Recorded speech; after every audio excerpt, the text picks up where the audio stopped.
Mesdames et messieurs, bonjour. Comme vous le savez, le président Emmanuel Macron a décidé, dès cet été, de légiférer par ordonnance pour modifier le Code du travail. J'y suis opposé. 3 raisons pour cela. La première, c'est que je suis convaincu que l'argument qui est servi, à savoir l'emploi et la compétitivité des entreprises, n'est pas un bon argument dans cette configuration-là. Je pense que pour dynamiser l'emploi, pour améliorer la compétitivité des entreprises, il faut au contraire donner beaucoup plus de droits aux salariés, les rassurer en tout cas sur leur avenir, mettre en place une forme de reconnaissance de leurs conditions de travail et faire en sorte qu'effectivement ils soient dans une situation de travailler dans des bonnes conditions de travail, dans des bonnes conditions de santé et de sécurité. Et c'est à partir de ce moment-là que nous aurons des salariés qui seront fiers de leur entreprise et qui pourront ainsi contribuer à son développement. La deuxième raison, c'est qu'il ne faut pas traiter de la même façon les salariés qui appartiennent à des grandes structures et les salariés qui travaillent dans des petites et moyennes entreprises. Les salariés qui travaillent dans des grandes entreprises ont un dialogue social qui est très bien organisé. En général, c'est quasiment institutionnalisé.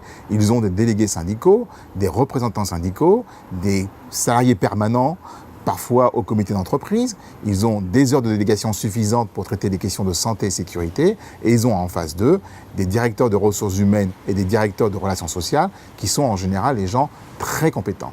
Sur les petites et moyennes entreprises, on a une plus grande variabilité des situations. On a des organisations syndicales qui sont moins loties, qui ont beaucoup plus de difficultés pour avoir des heures de délégation.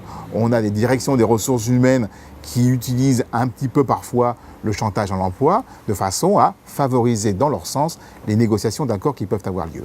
Mais quoi qu'il en soit, au jour d'aujourd'hui, qu'on soit salarié d'une grande entreprise ou salarié d'une petite ou de moyenne entreprise, on a le même code du travail, on a les mêmes protections. Qu'en sera-t-il demain, quand nous ne pourrons pas avoir les mêmes droits, les mêmes devoirs éventuellement d'ailleurs, on va se retrouver avec des salariés dans les petites et moyennes entreprises qui seront beaucoup plus fragilisés, soit j'accepte l'accord, soit je le refuse et dans ces cas-là je peux avoir un risque de licenciement, alors que dans les grandes entreprises nous aurons des situations beaucoup plus stabilisées. La troisième raison, c'est que le président Macron veut supprimer les CHSCT. Plus exactement, il veut fusionner les comités d'entreprise et les CHSCT. De mon point de vue, c'est une erreur. En 1981, à l'arrivée de François Mitterrand au pouvoir, le gouvernement de gauche de l'époque avait souhaité mettre en place les CHSCT de façon à ce qu'au sein même des entreprises, on puisse débattre de manière contradictoire entre représentants du personnel et représentants de la direction des questions liées à la santé, à la sécurité, à la pénibilité des conditions de travail.